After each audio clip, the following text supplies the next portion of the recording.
Hello বন্ধুরা, শুভ সকাল।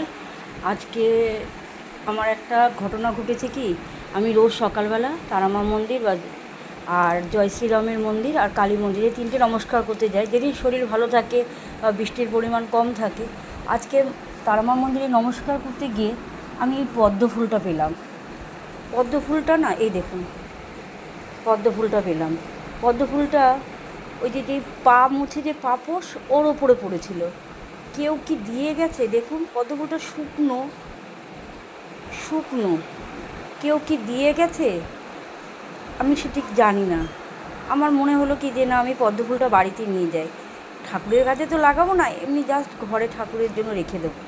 কেন, আমাকে দুবার তারা আমার দেখা দিয়েছে, আর আমার মা কালীও আমাকে, আমাদের 5 নম্বরের মা কালীও আমাকে দেখা দিয়েছে, কিন্তু আমার হয়ে ওঠেনি। আমার নিজের শরীরের অসুবিধার জন্য আমার হয়ে ওঠেনি সেটাকে পূরণ করা।